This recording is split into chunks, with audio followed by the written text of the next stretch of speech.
everybody! Have you ever wondered why sometimes a number of countries have the same or very similar policies?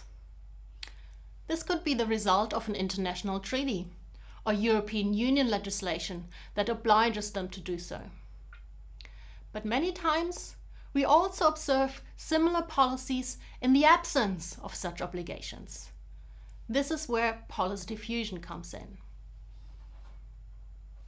Countries, but also subnational entities, cities, and the European Union interact with each other or receive information about policies in other places. Through a number of diffusion mechanisms, this can lead to the spreading of policy from one place to another. Policy diffusion describes the process through which policies spread among a group of jurisdictions or even globally. Let's break it down into individual steps.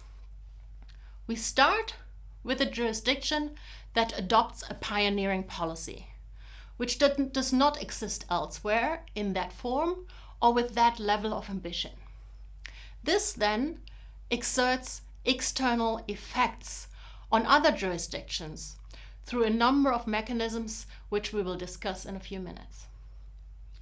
These external effects lead to changes in actors' beliefs and policy positions, so that they advocate for a similar policy in their own jurisdiction.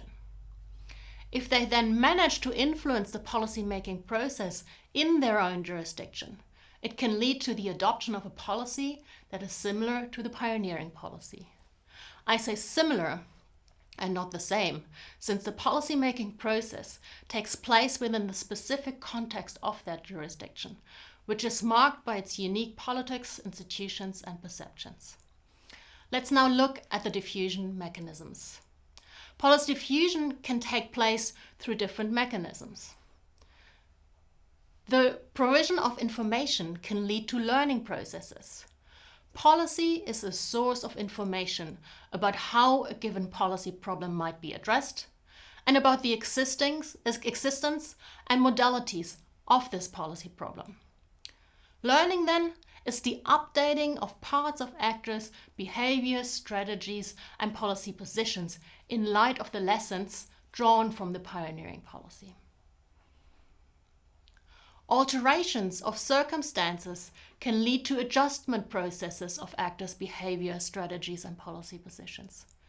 In this case, the pioneering policy alters the costs and benefits of introducing policy similar to the pioneering policy in other jurisdictions which are interdependent with the pioneer. As a consequence, actors can adjust their behavior, strategies, and policy positions in response to the altered situation in which they find themselves. The provision of legitimacy and of a legitimate policy solution can lead to emulation processes. In this case, actors regard the pioneering policy as a legitimate and appropriate measure that should be introduced in their jurisdiction. Emulation is the corroboration or change of behavior, strategies, and policy positions based on normative grounds. Most policies are changed during the policy diffusion process. This is because of the unique features of the follower jurisdictions. First of all, the external effects need to be strong enough and change the behavior, strategies, and policy positions of enough and the right people in the follower jurisdiction. Otherwise, the policy will not make it through the process.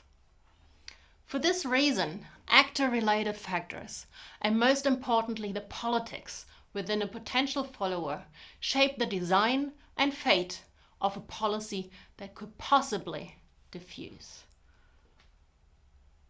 In addition, structural factors and the existing institutions in a potential follower jurisdiction might require adjustment of the pioneering policy so that it fits in.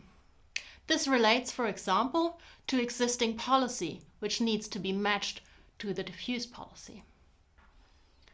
Moreover, situational factors and the perception of the policy problem can be important in shaping the diffusion process. If some actors perceive a policy problem as an environmental one, while others perceive it as a health problem, their solution might look different. This also relates to perceptions of the urgency of the problem. Policy diffusion is relatively unpredictable, since many factors need to interact and many of them are unique to a certain jurisdiction. This explains why policy most of the times is not copy-pasted. This would otherwise also not make sense, given that each jurisdiction is different.